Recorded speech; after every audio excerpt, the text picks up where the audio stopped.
Morning, my name's Mark Brunton. I'm the Ops Section Chief for the Park Incident. I'll be giving the daily update for August 6th.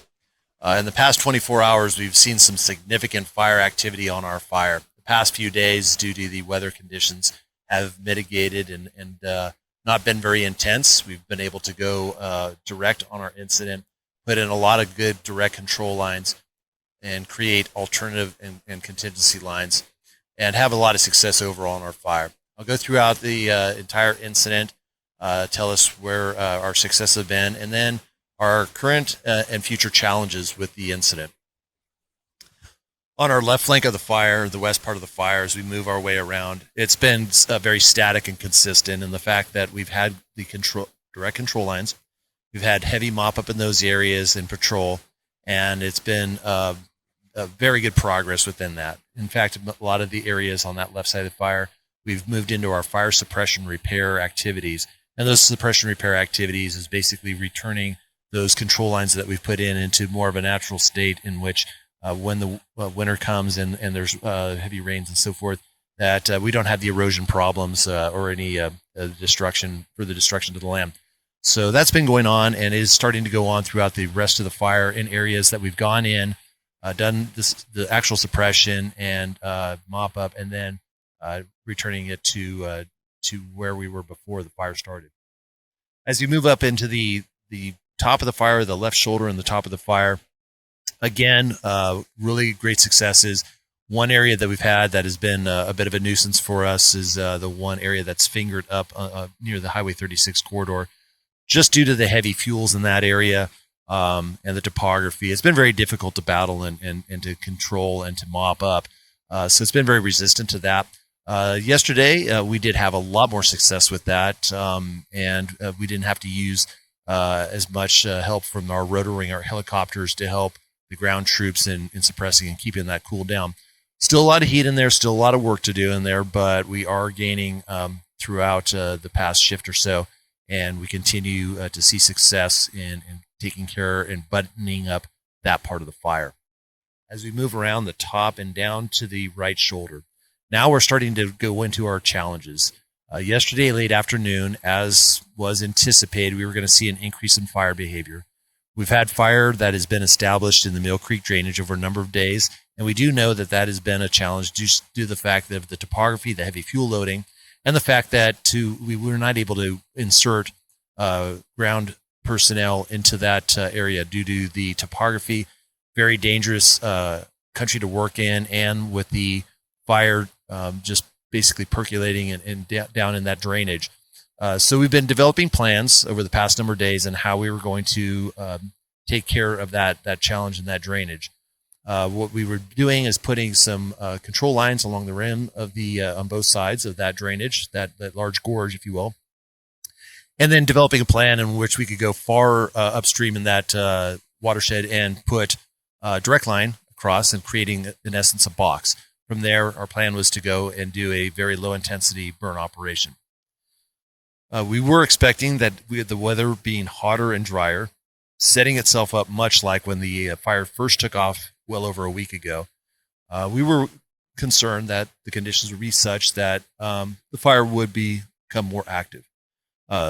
Yesterday, however, it late afternoon started becoming more and more active. We started having situations where firefighters were having to take refuge in areas, what we call TRAs, temporary refuge areas, so that the fire could bypass them, not create any harm to our personnel, and then re-engage on that.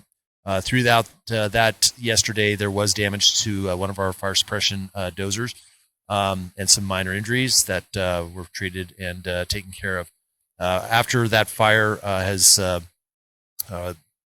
gotten into those areas, it did not go beyond our alternative control lines, and our firefighters re-engaged throughout.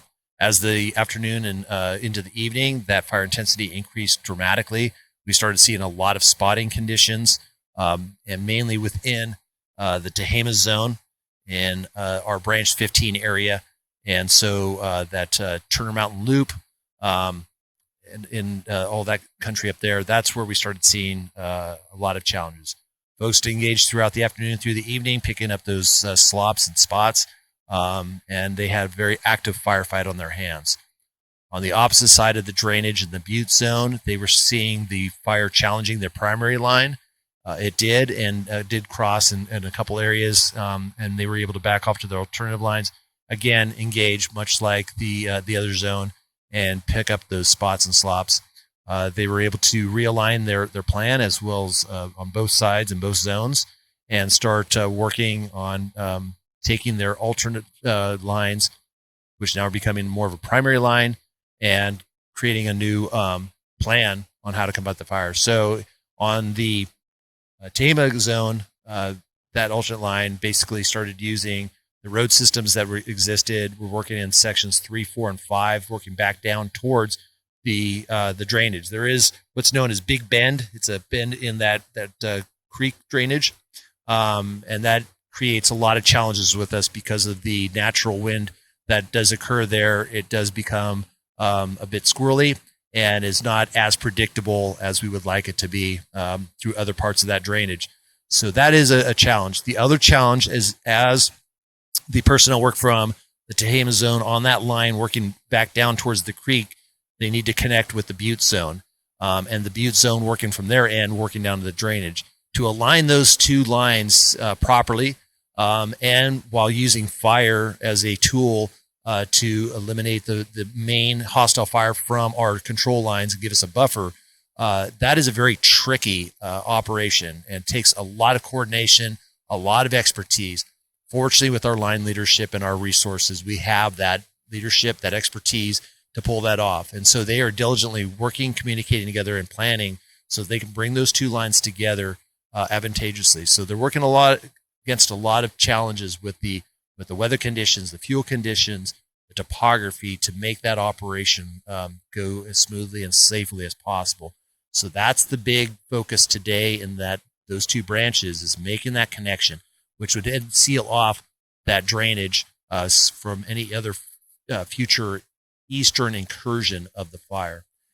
In between that, all on the Tehama zone, there is a lot of open area between that. So they are now taking that alternate line, then now squeezing it down to go more direct as they can on that fire that's spotted and is now burned together.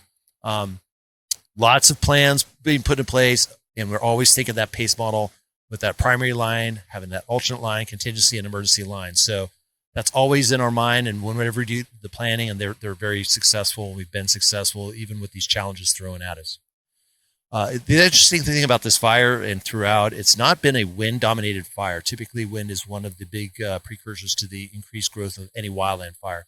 In this case, it's a fuels-driven fire, quite honestly, and topography playing into it. The wind that is encountered on this fire that the firefighters are feeling is actually created by the fire itself, and not by diurnal or external wind events. So that is a challenge. It's a fire that's creating its own weather situation, its own wind. You've seen the large plume-dominated smoke system, and with a plume-dominated fire, that is a very hazardous situation for our firefighters to deal with, because, like I said, it creates its own weather. The fuels are such that they've been very heavy, a lot of down dead fuels over many years that has not burned, and that plays into the intense fire activity that we've seen. So knowing that, and with the weather that is only adding to that recipe, the firefighters take that as an account as part of their plan. We will see that over the next day or so, because we are going to be experiencing for the next day or so some very hot, dry weather. And again, we're anticipating it, we're planning for it, we know it's coming, and that is part of our overall plan. As the week goes on, it will still be hot and dry, but that will moderate slightly from the extreme conditions we're seeing now. So that should give us a window for the fire to calm down a bit, and for our folks to implement direct action plans.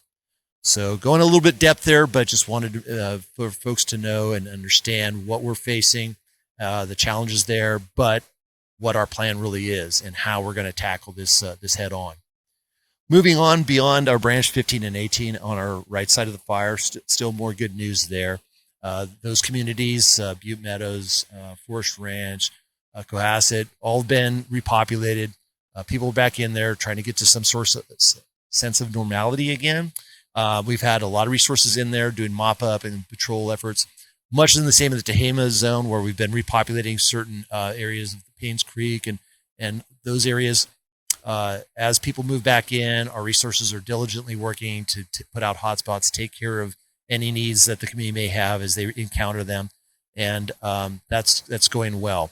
So we've got a lot of resources in there mopping up, making that safe, getting rid of those nuisance smokes that are out there, and hopefully be able to move on soon. We've got a number of assets that have assisted us, like I've mentioned before. We have our out-of-state resources from Texas, Utah, North Dakota, Arizona, Nevada that have been helping us. We have our Air National Guard and Army Guard units with the Rotary aircraft, a huge footprint. They've been very helpful with giving us those resources and assisting us. We have approximately 40 rotor wing helicopter aircraft, and yesterday when things started taking off, for a vast majority of the area, they were able to work and supported our ground troops. Our fixed wing aircraft, we flew and increased that amount of aircraft when the fire took off to assist us in the ground operations and gave the troops on the ground a little bit of more of a fighting chance to be able to engage directly as they could, or provide some buffering to our alternate lines. We're going to continue to plan our operation, get ahead of the power curve with what Mother Nature throws us. And we have a sufficient amount of resources at this point to take this head on, achieve the objectives, and achieve the mission.